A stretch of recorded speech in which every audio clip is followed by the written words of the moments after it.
The world you experience is defined by the way you live that world.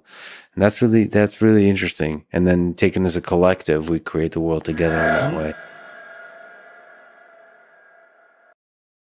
Is there a case to be made that Brothers Karamazov is the greatest book ever written? Yeah, there's a case to be made for that. I don't know. Is it better than Crime and Punishment? Yes. Yeah. You think so?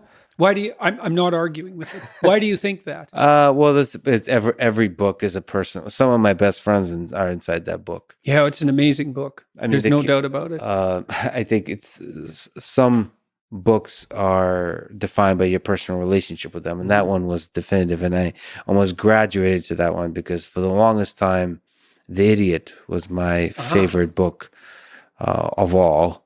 Because I identified with the ideas represented by Prince Mishkin. I also identified that's interesting. to Prince Mishkin as a human being. The holy fool. The fool, because the world kind of, my whole life still kind of saw me in my perception, in my narrow perception as kind of the fool. And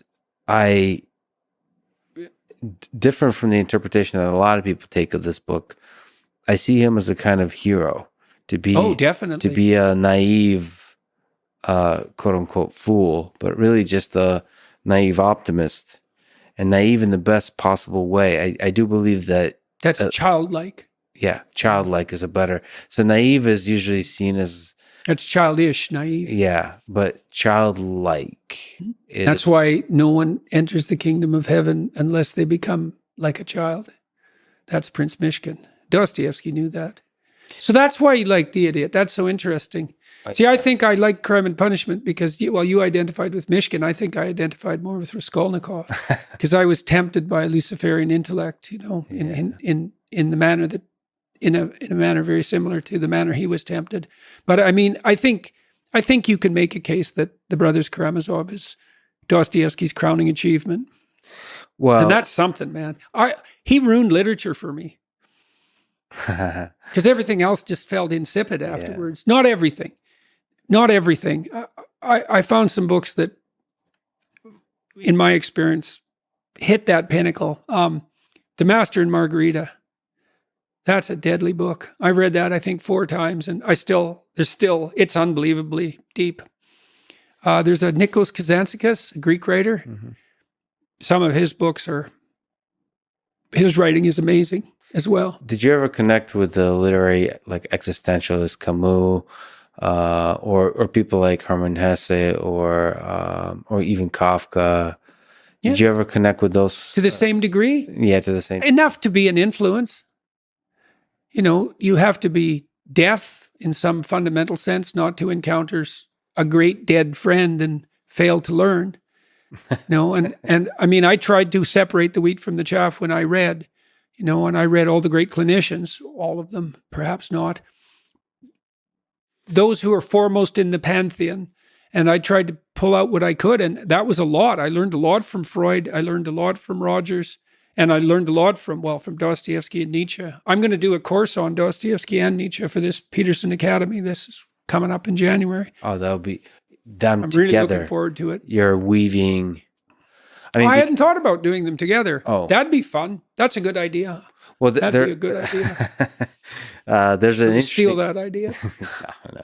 You often weave them together really masterfully because there is religious, in the broad sense of that word, themes throughout the writing of both. Yeah, well, there's uncanny parallelisms in their writing and their lives. So, and Dostoevsky's deeper than Nietzsche, but that's because he was a writer of fiction. Well, Nietzsche is almost a character in a Dostoevsky novel. He is definitely that. He is definitely that, yes. And apparently Nietzsche knew more about Dostoevsky than people had thought. There's been some recent scholarship on that grounds. Dostoevsky didn't know anything about Nietzsche, as far as I know. I could be wrong about that. But the thing that Dostoevsky had over Nietzsche is Nietzsche had to make things propositional in some real sense because he was a philosopher. And it's hard to propositionalize things that are outside your ken, but you can characterize them. And so in The Brothers Karamazov, Ivan is a more developed character than Alyosha in the explicit sense. He can make better arguments. But Alyosha wins, like Mishkin, because he's the better man. And Dostoevsky can show that in the actions. He can't render it entirely propositional, but that's probably because what's good can't be rendered entirely propositional.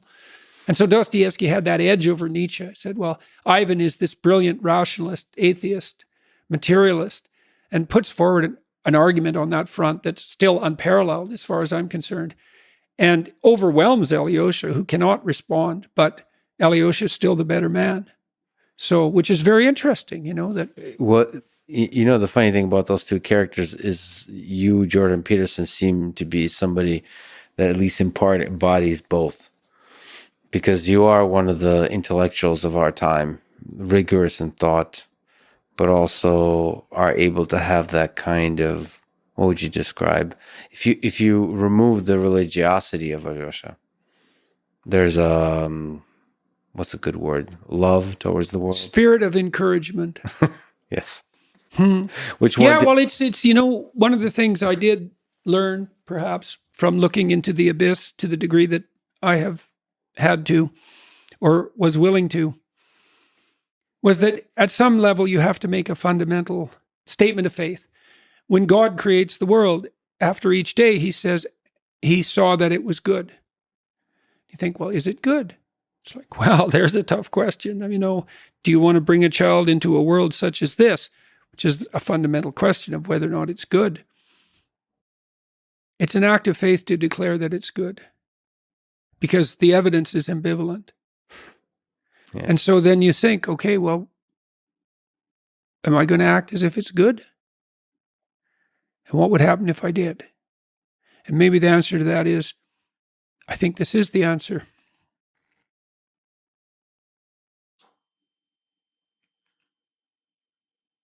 The more you act out the proposition that it's good, the better it gets.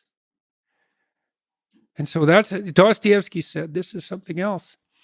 Every man is not only responsible for everything he does, but for everything everyone else does. It's like, what, is that profound, or are you just insane? Then you think, is what you receive back proportionate to what you deliver? And the answer to that might be yes. That's a terrifying idea, man. And it's certainly, you can see that it's true in some sense, because people certainly respond to you in kind with how you treat them. That's certainly the case. I mean, it's terrifying and it's exciting. Yeah, right. Well, that's an adventure, isn't it? You, you create the world by the way you live it. The world you experience is defined by the way you live that world. And that's really interesting. And then taken as a collective, we create the world together in that way.